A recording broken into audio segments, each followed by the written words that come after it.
You are now tuning into the Resilient Podcast. Enjoy the show.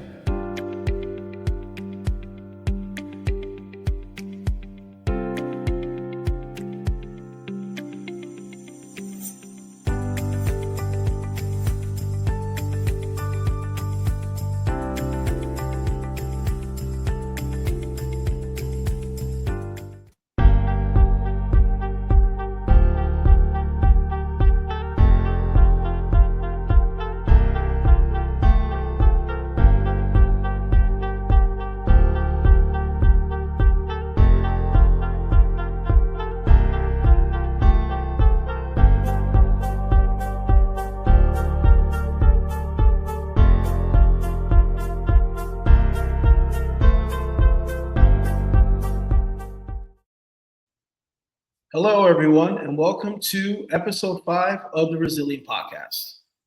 As you can see, today we have a special guest. Sorry. And before we get into that, I just wanted to let you guys know that I am super excited. As you can see, my equipment is finally here. My laptop got fixed. Shout out to James in Staten Island. He fixed my laptop. The water damage is gone. And now I can finally start using my tools for this podcast. And it's only going to get better and better and better after this. So I just wanted to take this time briefly, again, to thanks James. This is episode 5. And, this is the first time that I'm going to have someone on the show who is not the co-host, which was previously Josh. And this is a very special person. She's actually technically my first guest on this podcast, and I always thought who would number one be. Never in a million years would I think it was going to be her, but I'm glad that she's here. Her name is Nicole. She's from South Florida, and I don't want to give away too much information because I want her to speak. So, Nicole, welcome to the show. Thank you. Great. Good to be here. Right. So I met Nicole this year. A few months ago, she actually reached out to me on social media. She reached out to me on Instagram. And the reason why she reached out to me is because she is connected to the photographer who's been working with me the last few months. His name is Diego. And Nicole reached out to me and asked me for pretty much advice, tips. She's been doing a lot of photography for a lot of events like concerts, WWE shows, and et cetera, et cetera. And she reached out to me to see how she could be able to obtain media credentials. So, she reached out to me. We spoke on the phone probably about an hour or so, and she had a lot of questions. And one of the things I liked about her instantly is that all the things that we discussed, like some of the questions that she asked, some of the advice that I gave her, she took immediate action and applied those things to herself. Then we actually finally met in person in Philadelphia. We were both in town for WrestleMania. I met her, her great girlfriend, Lily, and we went to WrestleMania. We had a very good time. And then we also went to the after party, one of the after parties. So I brought her over so that she could network. And then, she left maybe the day after that. And, it's been over a month, Nicole, since WrestleMania. And I still think about it till this day. I miss it. I want to go back to Philadelphia. I want to, relive it again. But we'll talk about WrestleMania a bit. But, we want to talk about creativity in this episode if we can. Nicole believes a lot in creativity. This is what she talks about all the time. So my first question to you, Nicole, is what sparked your passion for photography? And how did you decide to turn it into a career? So ever since I was little, I don't remember how old I was, maybe around 7, 8 age. My mom got me one of those green little digital Fujifilm point and shoot cameras. And I was always just taking photos of people around the house or took it to wherever we're going as a family. I was recording everything. I've just always had that on me until, phones and iPods were a thing. So then I started doing it on phones and iPods. And then it obviously then my mom got me my first camera, and it was a Nikon. It was only a single lens one, and I started right away like anything that I could. Like we went to Niagara Falls, like on the Canadian side, I was taking photos of the waterfalls, like of the squirrels, like anything that like my eye caught type of thing. So ever since then, and I grew up playing sports, so seeing like my favorite like hockey team, like their photographer post their photos, I'm like, that's so cool. Like I want to be able to do that one day. So then I picked up like mid high school, I think, trying to take like sports photos because I grew up playing sports. So I was taking photos of my own teammates, stuff like that. And so now it's like, now with my life now, I played in college as well, took photos of them. I originally actually majored in graphic design. So I was like 4.5 years in college doing graphic design on the computer, like hours on the computer. So like my eyes are trained. And so now I just want to get from behind the computer and like be out like in the action. But even with that said, with the photos that I'm doing, I actually integrate it into like my graphic design. So I still keep up with my graphic design work and also being able to do photography at the same time, to sum that up. Sounds good. So you mentioned sports. What sports did you participate in exactly? Well, to keep it short, my main ones were ice hockey and softball, but I actually soccer too. I grew up playing soccer and hockey since I was like the age of 4. And then I started off playing like little league baseball. But once like fast pitch started up, I ended up kind of like not being as interested. I didn't really know many, like for me, I was young at the time, so I didn't know if there was like softball around. So I picked up softball in high school. That was Oh, really fun. Yeah, I miss softball, probably that and hockey the most, but crew, rowing, basketball, all of that. But yeah, so I'm kind of pretty well-rounded with that. what position did you play in softball in Little League? Man, I actually don't remember. I don't remember. Probably like outfield or something. Okay. I'm gonna say that. But for softball, I ended up playing shortstop and third, though. Oh, very nice. Yeah. Very hot. I think like some of the hot spots in like Oh in baseball, like you third base, you got to be a good third baseman, and shortstop. I mean, that's like one of the most important positions in the infield. You know. yeah. Yeah, definitely. You mentioned Niagara Falls. Mhm. So is it fair to say that you lived upstate? Yeah, yeah. So I was about, I'd say an hour and a half, probably 2 hours away from there. In Syracuse, New York. Is where I live. Syracuse. Okay. Yep. I've never been to Syracuse. Hopefully one day I can check it out. There's there's not too much going on there, but the downtown area is definitely building up a lot more right now. So, and the Destiny USA Mall is like ginormous there right now. So, Ah, okay. but Yeah, the only place I believe upstate that I've been to is Albany. oh yeah, yeah, okay, yeah, I've been there a few times. Yeah. Okay, that's good. So here's my second question. I mentioned that you have a girlfriend Hmm. and it is Pride Month. So happy Pride Month to you. Thank you. And happy Pride Month to everyone out there that celebrates.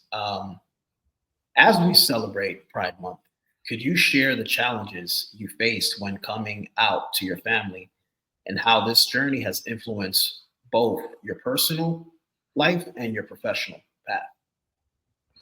So I actually was not able to come out to my parents. That kind of got taken away from me in a way because Mm. it was around when I was like 16. My mom, she was just, doing mom things, picking up like your kid's room type of thing when I wasn't there. And she just happened to find my journal at the Oh, time. And I was talking to somebody at the time who was a girl. okay. And so she just happened to read it all. And she found out. So I don't know when actually personally I would have actually came out to my parents and felt comfortable enough to do so if my mom didn't find that. In a way, I was kind of relieved because I didn't have to like break the news to them type of thing. Like I didn't have to like sit them down or anything like that or just tell them. But my mom found out. I mean, not the best response out of it, but from some stories I've heard from other people, it's better than that. But the whole "it's just a phase" thing that came from her mouth. Like, "Are you sure?" That type of thing. And it's like, yeah. You're straight. You like men, right? You know that. Yeah, yeah. Okay. Or you women are. So it's like, that it's not just gonna, it's not a phase. But honestly, it hasn't I've been thankful enough that a lot of my friends and other family members and my parents eventually, were better with it and stuff. I kind of eventually had to be like, "Hey, I don't really care like what you guys like. If you guys don't like it, then that's on you. But I'm gonna keep doing what I'm gonna do. If you don't support it, then see you later. If not, figure out a way to be okay with it." So they came around, thankfully. So that's good. Didn't have to lose them in the process of that, which sometimes a lot of people do who come out to their parents, sadly. But my friends, I told them ahead of time before I came out online. They were, I got the handful of, "we know." To me, and looking back on it, and my friends are like, it's kind of obvious growing up, not to be stereotypical or not, but I was that basic tomboy. Not everyone who's a tomboy growing up is uh, a lesbian or anything, but for me, it was. Sorry about that. But personally, like my friends were like really supportive. To be honest, I really didn't find any like too much backlash with it, but I remember in high school I really had to make like it clear that just because I was gay and I found girls attractive, I didn't find every single girl attractive, like changing in the locker rooms. Like I didn't want anyone to be like, "don't look at me" type of thing. I'm like, "you're not my type." So it's like, just like every straight person, they're not gonna fall in love or think everyone else is attractive just because they're the opposite sex or same sex. So I had to really make sure people understood that, which I kind of thought was common sense, but I guess not. But in my professional life, thankfully, also it hasn't really taken a toll on me. I've been able to be myself, and with photography, I've kind of been on my own in a way, like minus making connections. But I work with Zillow right now with real estate photography. They're very much like well known with like LGBTQ plus people, and they're very supportive, and they've been very welcoming. Like I haven't felt anything with them, so that's been good. So thankfully I've looked out in both of those aspects. Definitely had to, like, with some family members, like kind of give them more knowledge, because people tend to like obviously be afraid or kind of hate what they don't know. So just making sure people can understand like actual facts and not just, react to something that they don't know. Good. That leads me to my next question. Despite these challenges, how do you stay motivated and focused on your personal and professional growth? Sometimes it can be challenging, like in the photography world. Like right now during Pride Month, like the NHL is posting their photos online, and every other NHL team or MLB team. And I have to stay away from the comment section for sure. Because, well, people just, like I said, don't really understand. So they like they take it out on like others, and they don't understand. So they just fill the comment sections with hate, basically. I just stay away from that, and I just keep doing what I'm doing. I know on my personal Instagram, I like to share things on my Instagram stories to like help educate people who follow me. So I don't really bother with people on the outside if they don't believe in what I do, or if they are homophobic, or if they see otherwise in their own opinions. If they don't follow me, that's fine. And if people do follow me and they don't agree on it, they can just unfollow me. It's fine by me. So, I haven't really had to deal with too much of that, really. So I kind of just keep the peace and try to stay drama free with it all. That's good. Yeah. Okay, so what I wanted to share with you briefly before I ask you my next question, when you met me, you knew that I was involved with a lot of media stuff. Mhm. You know that I have my own media agency called ARCG Media, and it is June, and we just celebrated our 11th anniversary for the company. Last year, we celebrated the 10 years, and um, it was very emotional because someone like me who grew up um, in a single parent home, and someone who grew up with not the best upbringing and dealing with a lot of unfortunate circumstances. As an adult, I started to think about, what can I do that people can remember me by? What can I do that makes me feel good? What can I do to solidify myself in this world? And when I realized that I wanted to become a businessman, I went full force with ARCG Media. Before I had the 10-year anniversary event, it was a private event. I had so many people coming up to me, and they would ask me on a regular basis, hey, your company's been around for a while. You do all this media stuff. You're always on social media posting. You're always attending events and this and that and whatnot. And you've been on so many podcast episodes, because I've been on a few shows. I'm not sure in total how many. I want to say maybe 10 times I've been on a podcast. Sometimes I've been on podcasts repeatedly. I've had like the same host invite me maybe 2 or 3 times. And people would ask me that question. When is ARCG going to start their own podcast? When are you going to start your own podcast? And at first I used to say to people, I'm not doing a podcast. Everybody's got a podcast, and I don't want to be everybody. I'm very different. And, I try to do things differently from everyone. So for those that know me, know that I don't really participate in much stuff. Like, do you remember when the famous mannequin challenge took place? Yeah. It was one of the best things ever. And honestly, I think that my mannequin challenge with the people that I wanted to do it with, which included celebrities, and it would have, swear to God, it would have like made people just drop their jaws would have dropped, because they would have been like, how did he get that person to be part of it? I didn't do it because I was like, I don't want to do everything that everybody's doing. And during COVID, there was all those challenges that people were doing as well too. The WWE wrestlers at one point had like the females. They did that makeup tutorial thing. Oh, Where they yeah. poured, like, makeup brushes to each other and whatnot.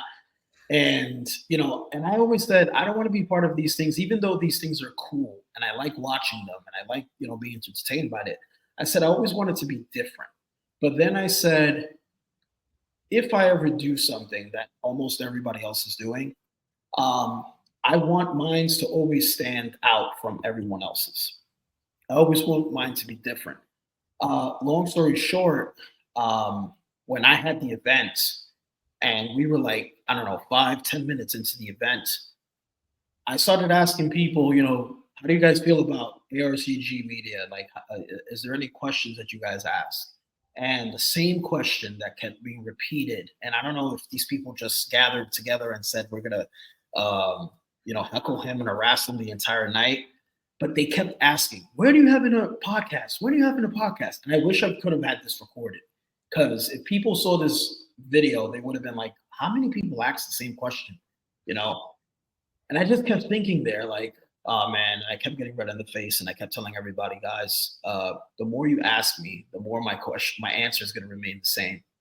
And then I spoke to my business partner after that, and then I spoke to a few other people, and I was like, all people keep talking about is a podcast. And then finally, I finally decided, and I've shared this story before, that I was going to do the podcast.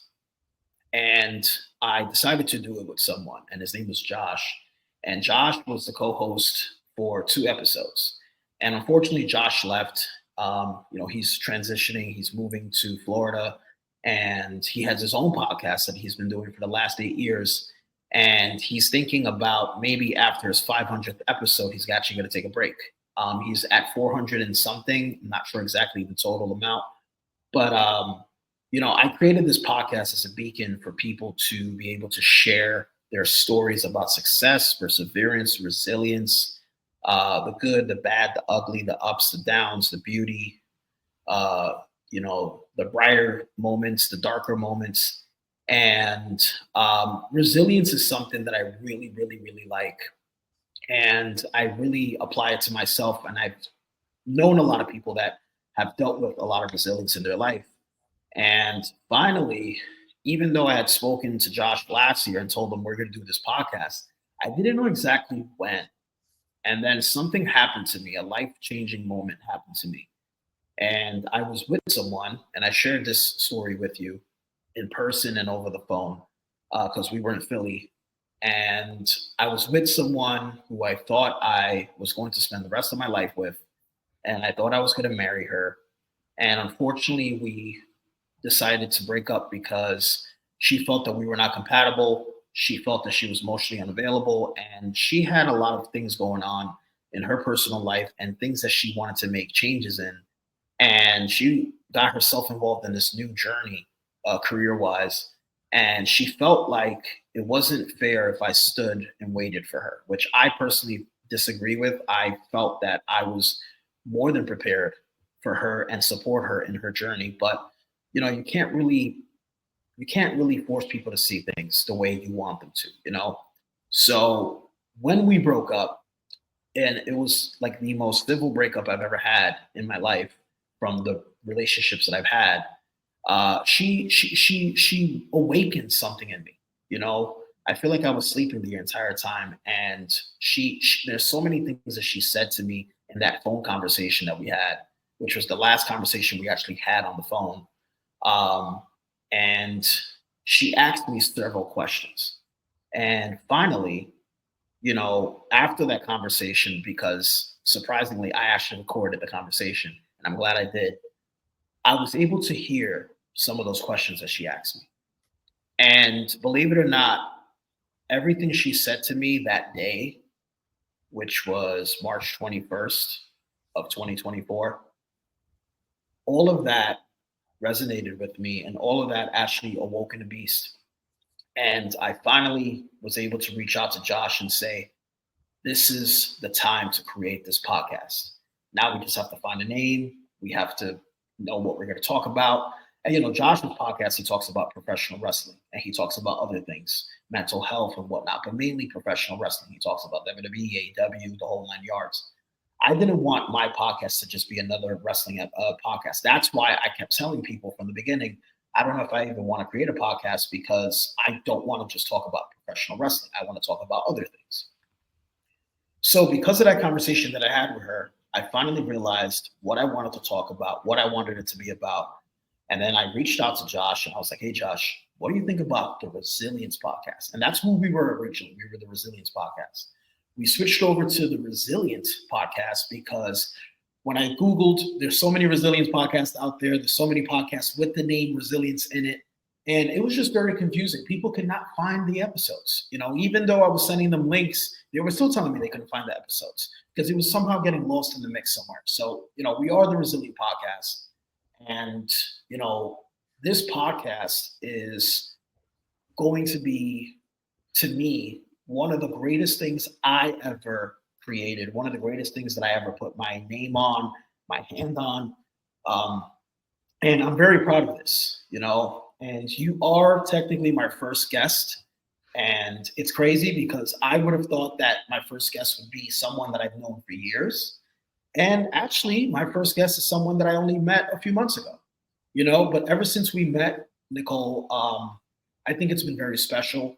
Again, I do appreciate you listening to me, taking my advice, reaching out to me, and keeping in touch with me, despite the fact that, WrestleMania's already been long and gone for like almost 2 months now. And, I know we're going to work together at some point because, again, Nicole is a photographer and she also does designs, like she mentioned before. And I plan to work with her on a lot of projects, mainly the Resilient Project, that's coming up. So I'm going to talk about the Resilient Project in the next episode because we want to talk about Nicole. But I have a lot of stuff. I have a lot of great stuff in store for everyone. And of course, Nikki, I will be sharing this with you soon as well. And this leads to my fourth question to you. What does resilience mean to you? And how has it helped you overcome obstacles in your life? So for me, it's kind of like, obviously, like when you put in like a tough situation, I want to say, like, I know with like photography, as it's like there's so many people who do photography now, so Yeah. it's like being resilient in the way of like I'm just some person from like Syracuse, New York, like upstate New York. Like nobody goes to upstate New York. No offense to upstate New York, but it's like now it's like I've made my way through to you, somebody who has so many like great connections, like including yourself. I'm on a podcast right now. I've made it down here in Florida, making connections and everything like that. I got into a Rays game already. Like that's just like it's getting up there. It's like I'm not made out of money here, but I somehow found a way to get my nice Sony camera with my 70 to 200 millimeter lens. It's like you just kind of make it work, and like just you gotta like push through it.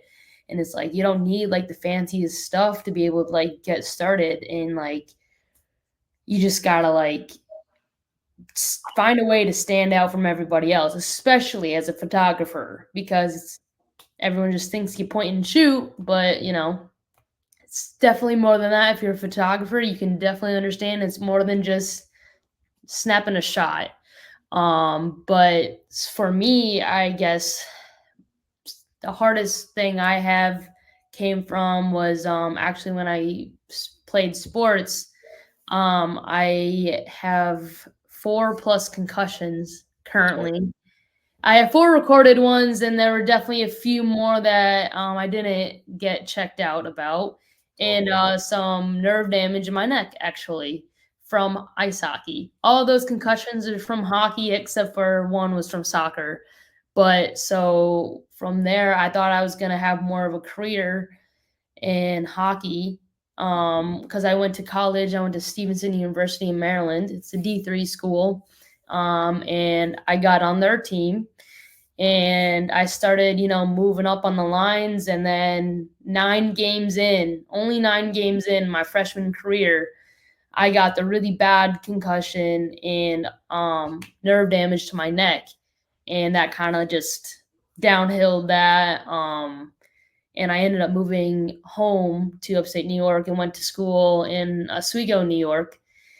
And mental health came up. I tried trying out for their team. Things just didn't work out. I wasn't getting along with some people. And so I just kind of completely stopped, but I ended up just playing club hockey, take it easy, really focus on like my work for school.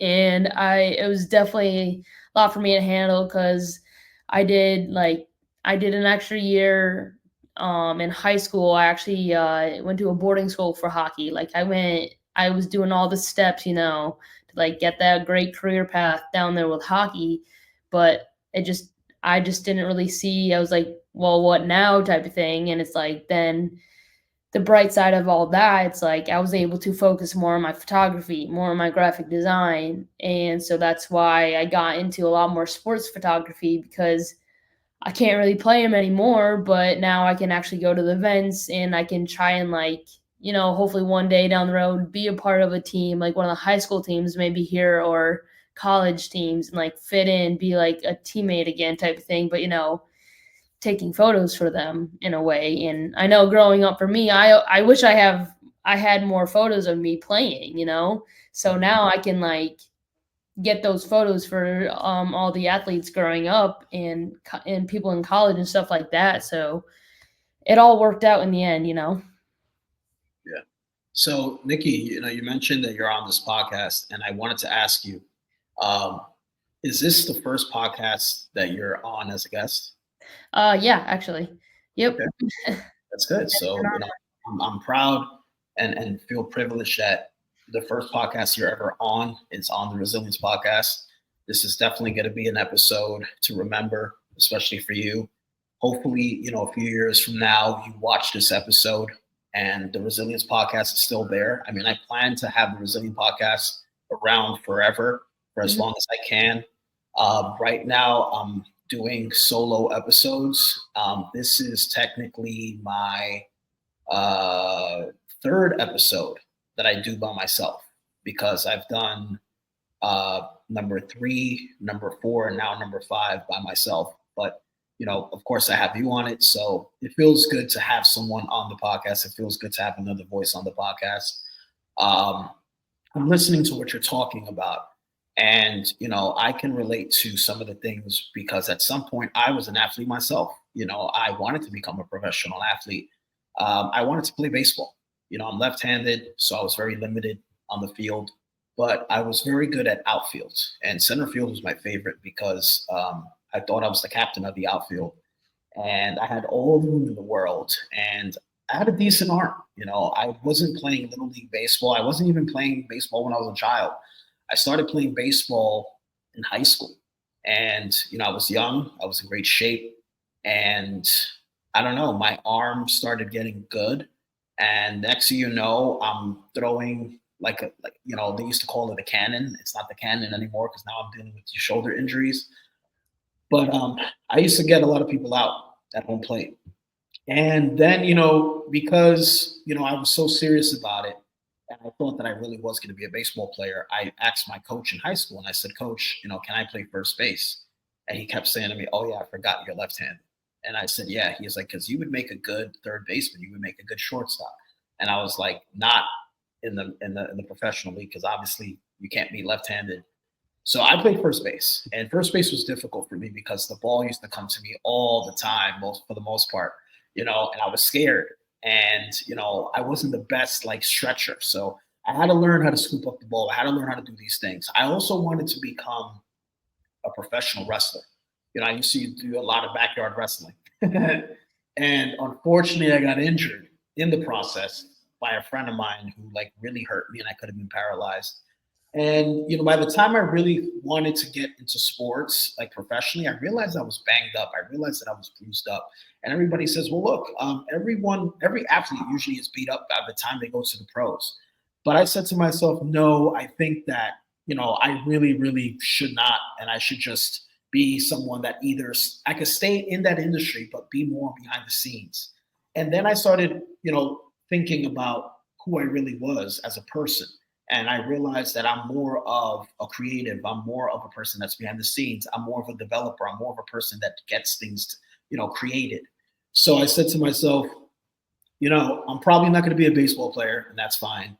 I'm probably not going to be a professional wrestler, but maybe one day, if it's allowed, I can be part of the creative process at WWE or some professional wrestling company. But, I needed to think, because I was getting older, time was running out. And like when you're a kid, everybody asks you usually, what do you want to be when you grow up? All those answers had changed. And I said to myself, I wanted to be a lawyer. I wanted to be this. I wanted to be that. I wanted to be a professional wrestler. I wanted to be a music artist. I wanted to be an entertainer. And I said, but what can I do now? And what can I, get involved in and just become passionate about it and just go with it. And I became a businessman. And, throughout the years, that's where all these things came out. And creating this podcast was testing my might.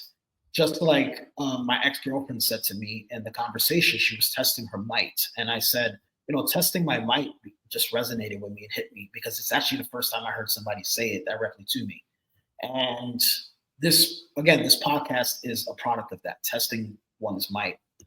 And this leads me now to my next question to you. Can you share a pivotal moment or realization that has significantly propelled you on your path to resilience?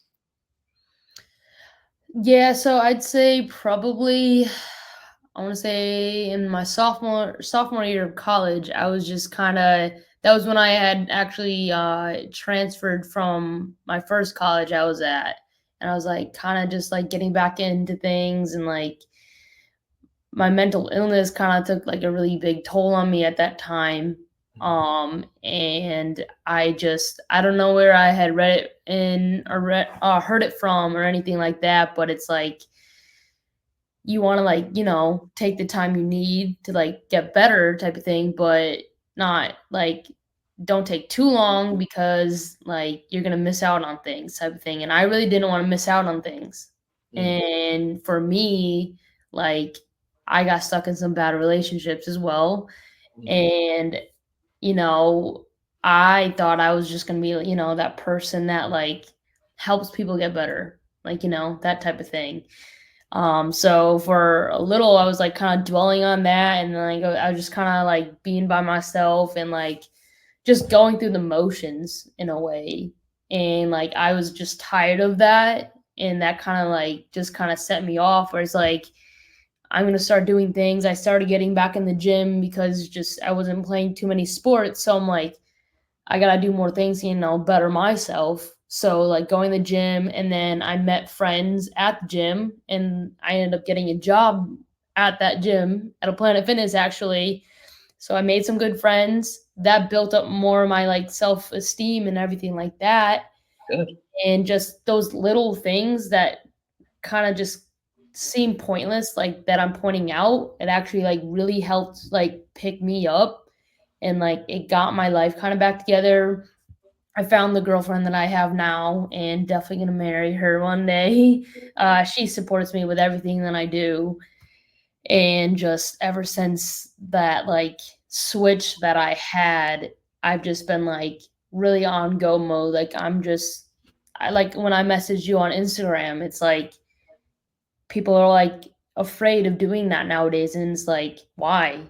Worst they're gonna do is either say like no, like respectfully, or they're not gonna answer you. Like it can't hurt. And the best thing to come out of it is a friendship, partnership, like how we're working together right now. And it's like, I don't give up. Like, I just, right now, like the connections that I have is just from reaching out. And I'm just like, keep pushing and pushing and like really putting myself out there in a way. So I just don't want to get stuck back in that position, which I don't believe I will anymore in my life. Hopefully not. Maybe, life is life. But so I just kind of just kept pushing and found myself again. That's good. You know, I believe that that's how I was able to find success. Um, as introverted as I am, when I was a kid, my mom didn't really let me go out. And in a way, I kind of like that because if I went out and I was in the streets all day, I was born and raised in Brooklyn. A lot of my friends were out there all day, every day. And, a lot of them didn't turn out to be some of the best people, unfortunately. And it's because they spent a lot of time out in the streets. And the time that I spent at home, I was able to, I guess, strategize, and I was a kid doing this. I was strategizing, I was coming up with ideas and thinking about how I'm going to do this, how I'm going to do that. And, in a way, I'm glad that I wasn't allowed to go out till like later on when I was older and my mom can trust me going out on my own. And, it worked out very well for me. And, I was able to pretty much at a certain time in my life decide that I wanted to do right. And like you mentioned before, like, I wanted to be the person that always made sure everybody was okay. Mm. Not sure why. But that's just the personality that I have. Mhm. I'm very outgoing, as much as I can be very introverted at the same time. But one thing about Rob, and one thing that I hope people can say or think about when it comes to me, when somebody says like, "Hey, you know, when it comes to Rob, what's the first thing that comes to your mind? I hope that people could eventually start saying, well, Rob always showed that he cared. Rob always checked in. And, you mentioned mental health. Mhm. Last month was Mental Health Awareness Month, one of the most special months for me. My birthday's in the same month. I feel like everything happened for a reason. And, I spent my birthday reflecting, self-reflecting, thinking about I'm turning 38. Um, what are the things that I'm proud of right now? What are the things that I'm not proud of? What are the things that I have to eliminate? It's a new journey for me. This podcast, all these things that I'm doing, trying to get my health back on track. I've never really fully disclosed this with anyone, but I'm currently a diabetic, and my diabetes is apparently reversible according to my doctor, but there's an issue going on with my liver. My liver is a little bit elevated, and it's because of the sugars from my diabetes. And if I can get the sugars controlled and I can reverse my diabetes, I can most likely save my liver. And those are the things that are on my mind right now is how can I get this diabetes to go away? How can I become a better person? How can I help those in need? How can I just be a better overall human? And, when you reached out to me, Nicole, because of how successful I've become over the years, I had the option of either not getting back to you or turning you away like most people do. I've had it done to me in the past. Mhm. Not so much. I feel like I've had more people just not respond back, like big time entrepreneurs, Fortune 500 people, which is better than them actually saying, "I'm not interested in giving you any advice." But there's something about me that, regardless of who the person is, sometimes, and sometimes you got to be careful. You have to have your guards up because not everyone that approaches you is actually coming to you with good intentions. But for the most part, like when you reached out to me, I barely knew Diego. Diego's our mutual contact, and Mhm. I barely knew him. I still had not worked with him on any project, but I said, you know what? She's reaching out to me. She seems like a good person. I couldn't really see anything that showed who you was. All I saw was mainly your work, and I Mhm. said, her work is great, beautiful stuff, and we connected, and I've tried, from the times that I've called you and spoke to you on the phone, even earlier today when we spoke before we got on this podcast, I always try to be positive and try to give you advice. Hopefully, it's never unsolicited, and I want to make sure that everybody that's in my circle, everybody that I'm surrounded by, and that is surrounded by me, is doing okay. So, I'm giving you this as a token and an invite.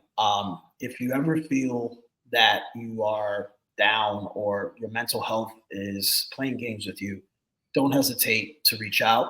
Don't hesitate to, you know, reach out to people that you feel will make you feel better. And hopefully at some point someday you can be able to, you know, uh, you know, pretty much pay it forward. And you might hear someone, because I've definitely heard a lot of people in my journey talk about mental health. I've had people talk to me about committing suicide. I've had people tell me that they wanted to commit suicide. They've called me, they've texted me, and I've talked people out of it. And it's not something delicate. It's a very sensitive matter, and it's very serious.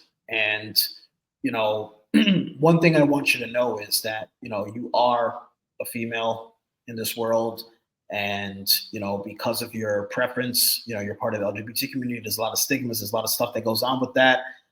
Mainly, just know that you're here to live your life. You're here to be happy. You're here to do what you want to do, and find your purpose. Once you know what your purpose is and your why as in why do I exist? Why am I here? Um, Hopefully by the time you realize that, if you haven't realized it by now, it's actually something positive. It's something beautiful. So like I said, I'm here for you. If you ever want to talk about mental health and whatnot, I'm glad that you have a very supportive girlfriend. That is key in a relationship, is someone that supports you and believes in you. When I met my ex-girlfriend, and I saw her accolades and her background. She was in the military and whatnot, and the things that she had endured and the things that she had been through and the accomplishments that she made, it automatically made me want to support her. And I hope that, someday if I come across her mind, she can remember that I was supportive to her. It's always good to be supportive. A lot of people don't get that. And some people actually do not care if they get support. Because I've met people like that. I've actually met people that say, I don't care if somebody applauds me. I don't care if somebody validates me or whatever the case may be. But sometimes there's people that need that push. They need that extra push. It doesn't hurt to tell somebody that they're doing well and that you're proud of them. So, we did speak about Philly earlier, and I wanted to move along and ask you some final questions. And my next question was, how was your experience attending WrestleMania 40 in Philadelphia? And what were the highlights of the event for you? So to me, it was just like, it was a pretty amazing experience because I've never been to WrestleMania. Actually, that was my first one. So being WrestleMania 40, I would say that was probably one of the better ones. I have done like my research. I've seen all the past ones. I actually am still like, I became a fan 2 years ago when I met my girlfriend. She grew up watching wrestling with her dad, actually. And so she's kind of educated me on everything. Okay. And I wasn't a wrestling fan before this. What? You wasn't a wrestling fan before this? No, I wasn't actually. Surprisingly, I guess, but no. I was I really wasn't like, I grew up watching or playing sports. I wasn't even really watching sports. I was just so busy like with my life. Like I was just like doing me and trying to get through college. Like that took up like everything in me. So but yeah, but seeing the stadium filled like that was like insane to me, especially because even though like like the Eagles games there, there's no fans sitting on the football field. Like yeah, maybe on the sidelines, but like having that whole area also filled was just like crazy to me. I did not realize, like I knew wrestling was huge. I just didn't really realize how huge in a way, like especially being part of the community now. And like my girlfriend and I are both in like the Mania Club, and I just constantly see the posts, and I engage also. I was actually able to take photos when The Rock had his panel. I was able to get in there with my camera, got some good shots of him. Yeah. So wasn't able to bring it in. I got denied for the media credentials, but I know they were just doing all the bigger companies anyways, without like ESPN and Prime and all them. But it was yeah, exactly.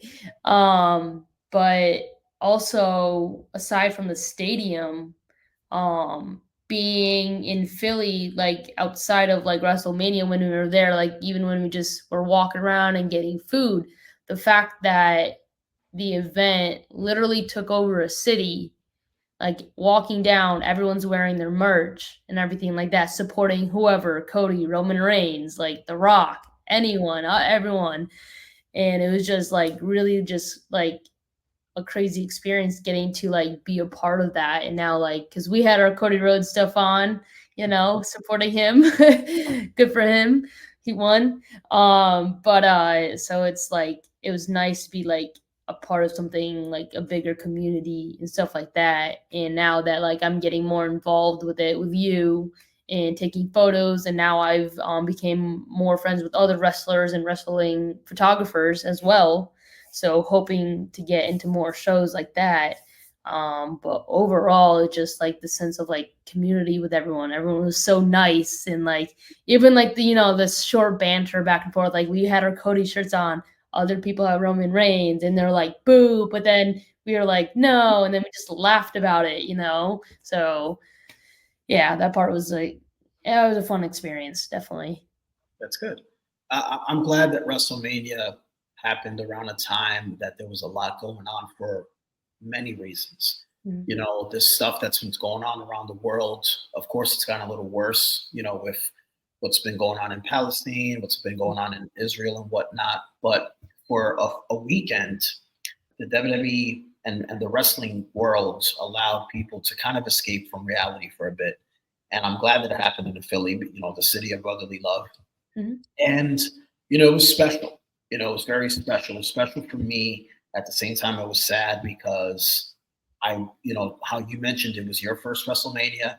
It was supposed to be my ex-girlfriend's first WrestleMania too. And I actually was, I had her invited to the show, and I wanted to do something special because she's from Philly. She is an Eagles fan, and it would have been very special. And I'm sad that she didn't get the chance to experience that. And I don't know if she ever will experience a WrestleMania ever. Hopefully someday, whether it's with me or someone else.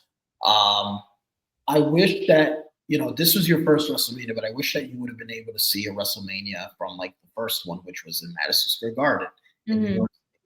And, these WrestleManias were first in small arenas or just regular arenas around the world. Madison Square Garden happens to be one of the biggest ones in the world. And then it moved on to baseball fields. And then from baseball fields, it went back to back to arenas. And then eventually it went to football stadiums. So my first WrestleMania was WrestleMania 33, and it was actually in Orlando, Florida, and it was at the Citrus Bowl. And it was that stage was so big, and that arena was so big. And it's the same thing with Philly. Philly, it was just a lot of stadium, and not too much WWE stuff. Like I wish WWE would have had like way more things there, like for example, on top of the ring, instead of having like that canopy that they had, I wish that they would have had like something that said WrestleMania on it. See, like when they go to Saudi Arabia and they do these big mega shows that they do, they decorate the stadium with so much stuff. And I wish they would have done that for the 40th anniversary.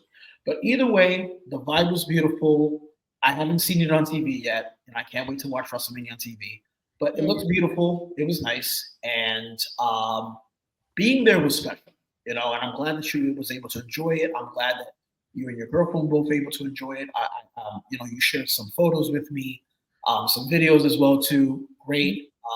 That's going to be a WrestleMania that's always going to mean a lot to me in so many ways. Because up until then, my favorite WrestleMania was the one in Dallas in 2022. Yeah, 2022.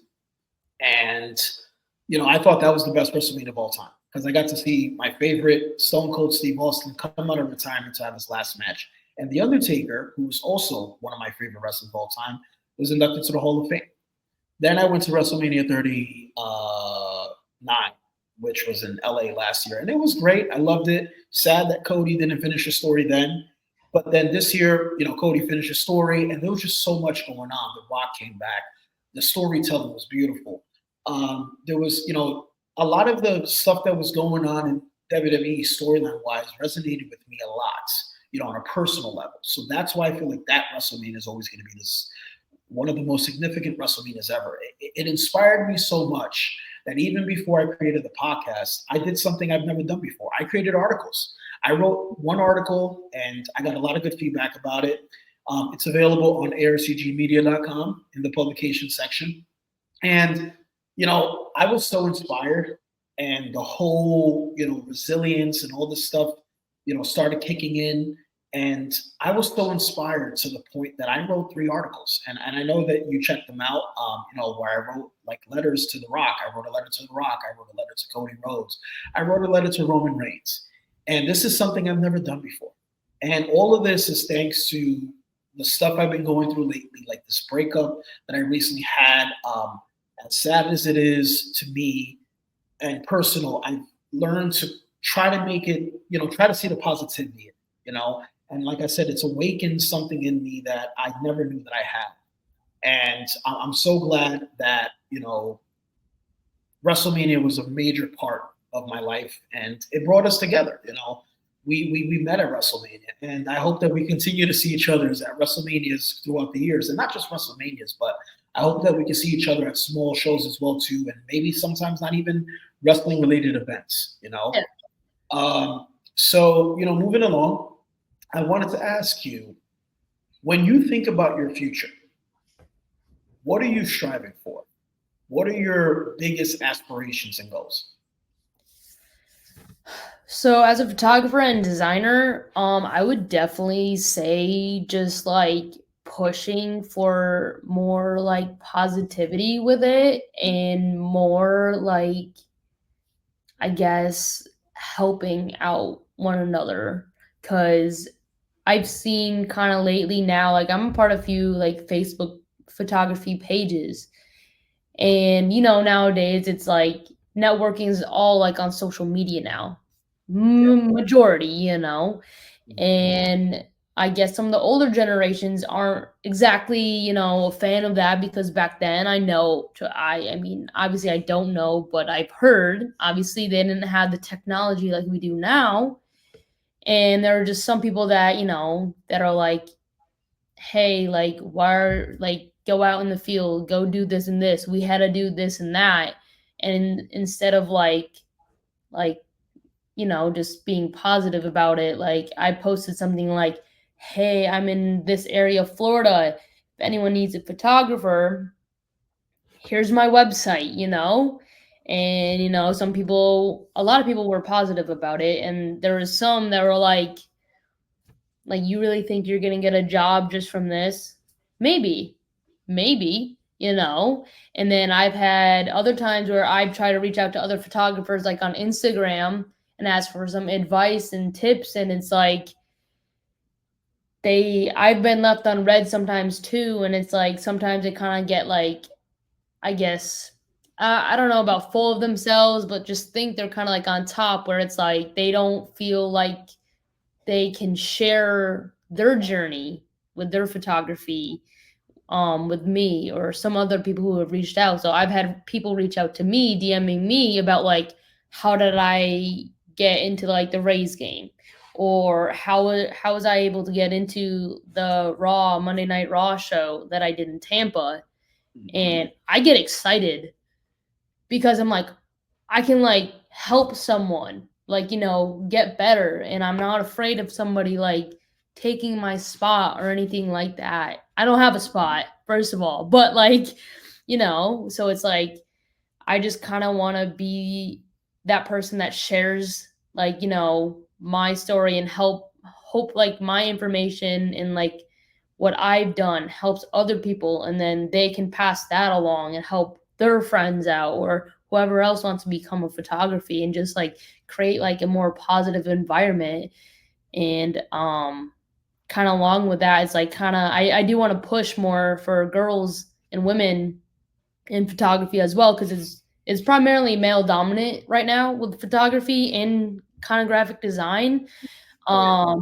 So I just want to really push that part too, like make it like, especially with sports, it's usually all men. I have actually came across other like female photographers, and that's been like super nice. I'm like, you and me, like we're like the only two girls here, like good for us. But it's like I wish I could see more like females out there, pushing for it and not being like stepped over and that kind of stuff. Like especially like I was at the Rays game. It's men's sports, like women photographers in men's sports specifically too.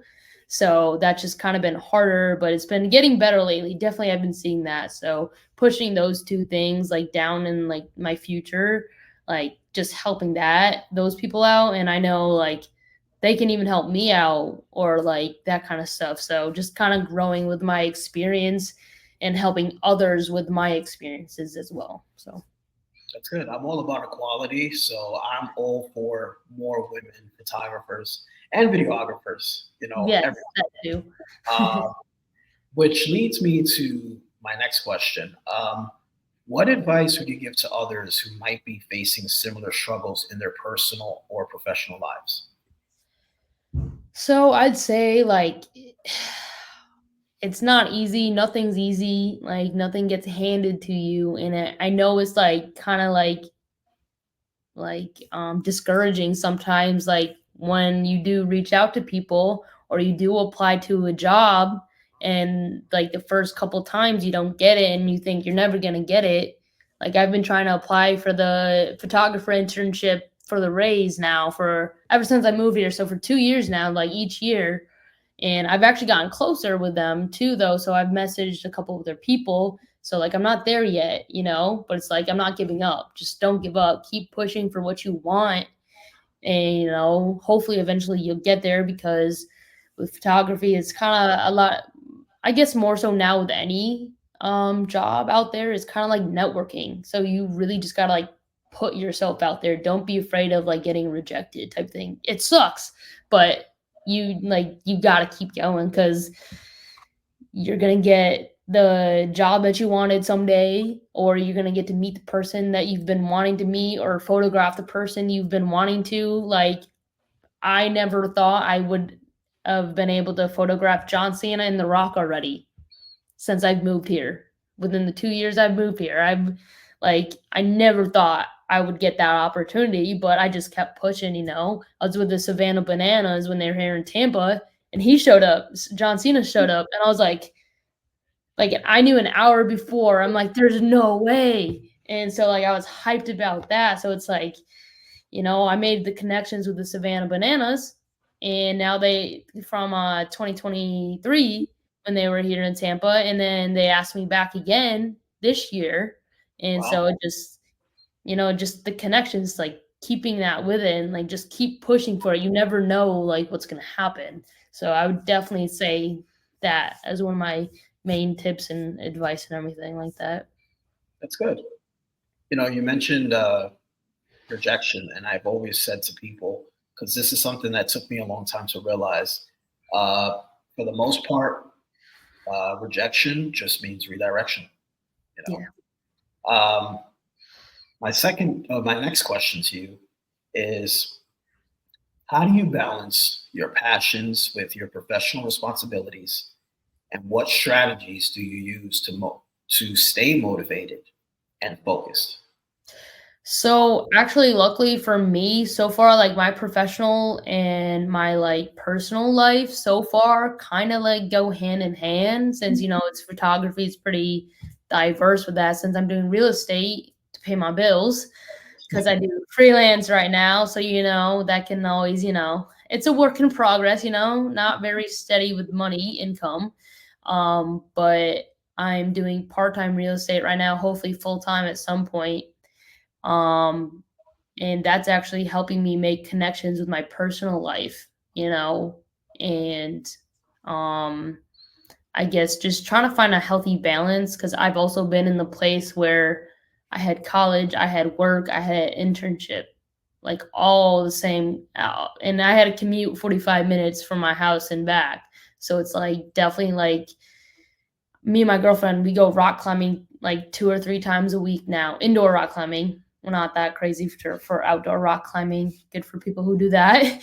But we also go to the gym on our off time too. Like you have to like really like prioritize yourself too sometimes, as much as like work and personal life can sometimes be hard. Sometimes like I have that luxury, whereas surgeons out there definitely don't have that luxury. But I happen to be in a career path that it's a little bit more lenient in a way too. So yeah. Very nice. Very nice. Yep. My next question to you is, if you could sum up your current mindset and outlook on life in one word, what would it be and why? Let's see.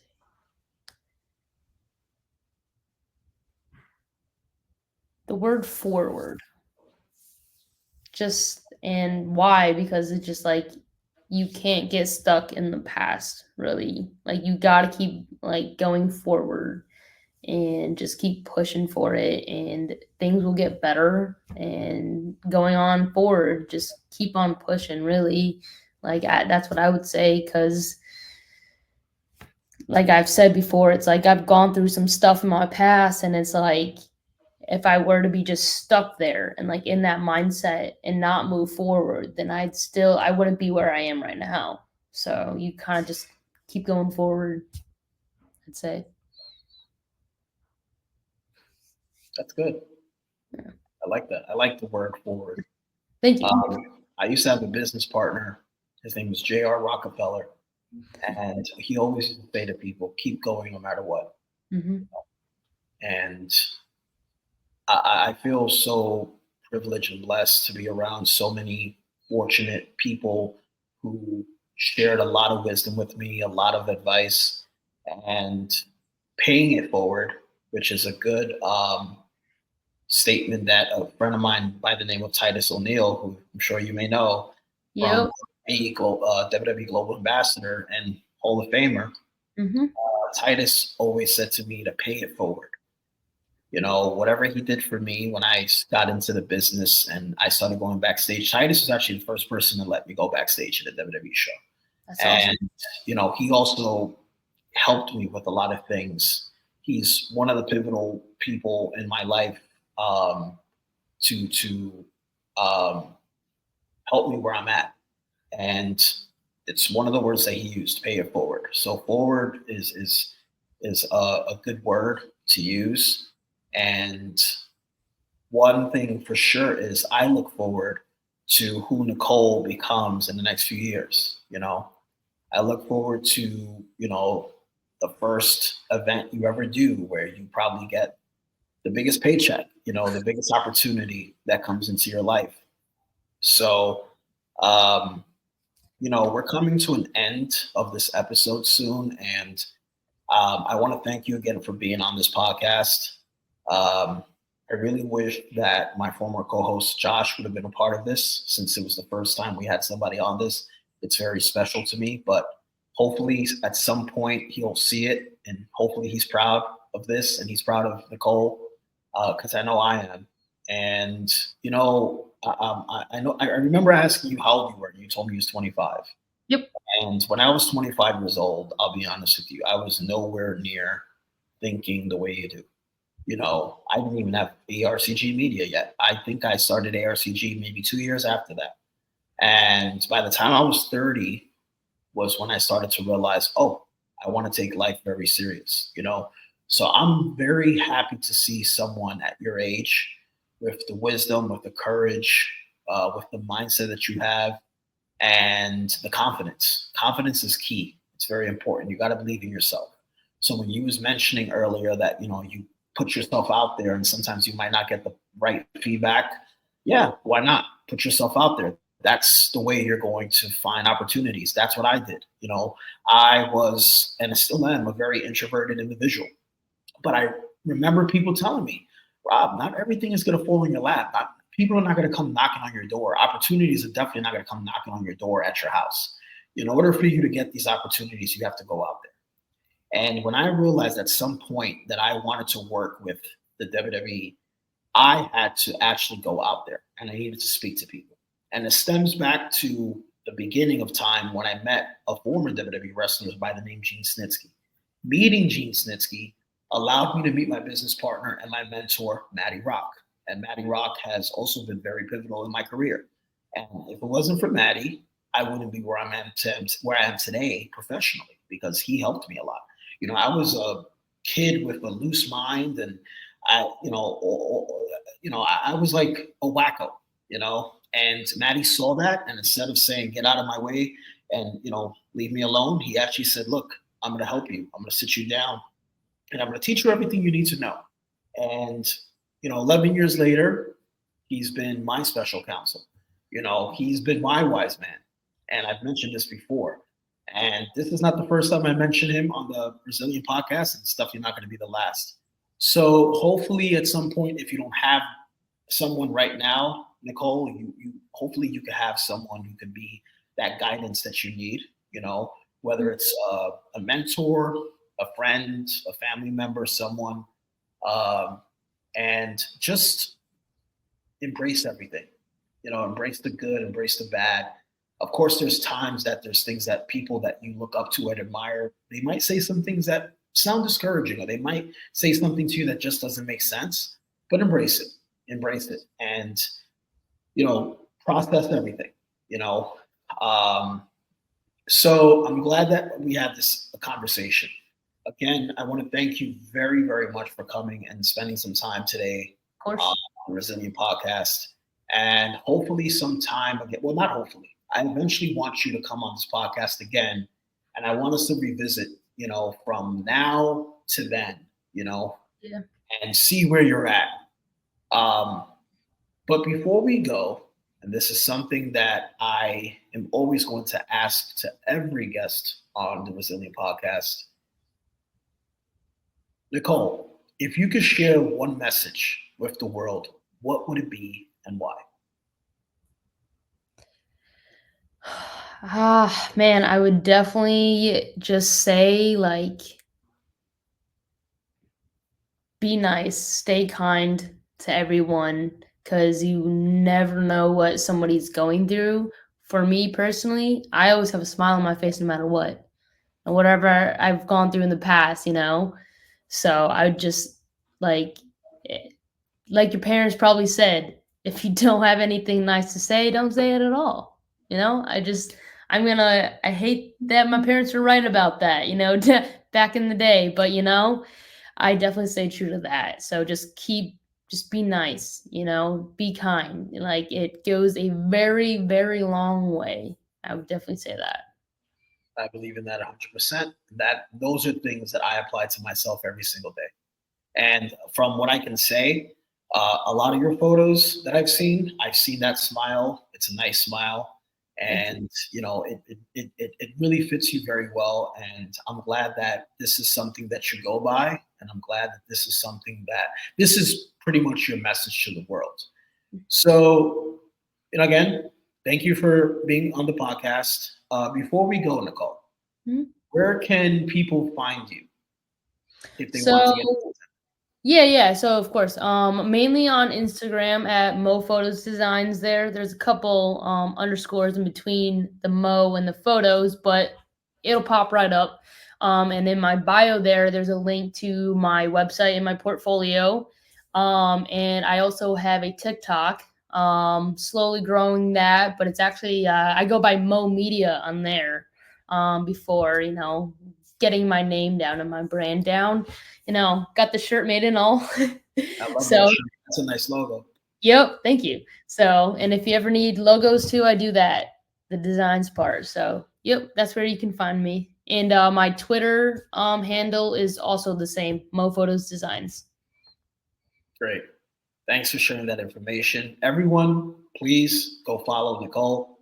I promise you're not going to regret it. She's one of the kindest people I've ever met.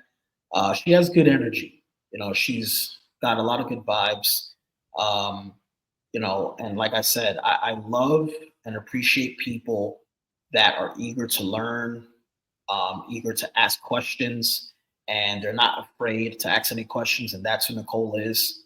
And like I said, when I met her in Philadelphia, I felt really, really happy to meet her. I'm glad that I was able to take a photo with her, because I said, I can't let her leave without taking a photo with her, And, that was a special moment for me, Philly, meeting you there. I don't know when we're going to see each other again. When's the next time? Hopefully sometime soon before the end of the year. There's some WWE shows coming up. I definitely know for a fact that I'm pretty sure I'm going to see you at WrestleMania Vegas next year. Oh yeah, we already got our hotels booked. Good. Yep, That's we'll going to be be That's going to be a Oh. But hopefully the next time I see you, I can get one of those great T-shirts. I can give you some of the swag from the Resilient Podcast, which are in the works. I did make an announcement recently that I have partnered up with someone to create these beautiful products to have out for people to wear and share. And folks, before we leave, I just wanted to say, pretty much summarizing, recapping from what Nicole said. It costs $0 to be nice. It costs $0 to be a good person, to be decent. Right now, we're going through a very difficult time around the world with everything that's going on. And all we can do is count our blessings, keep our head up, pray for those that are less unfortunate than us. And remember that, life is short. And with that being said, we should really, really, really, really appreciate the time that we have here on Earth. And be nice to people. And, you know, I've always said world peace begins with hello. It doesn't hurt to say hello to someone. It doesn't hurt to be nice to a stranger. So I love Nicole's message to the world. I want people to, you know, do the same, pay it forward, and uplift one another. So thank you guys for tuning in, and I'll see you guys in episode 6. And for now, for Nicole and for the Resilient Podcast, this is Rob Aurelius. Peace out and stay blessed, my friends.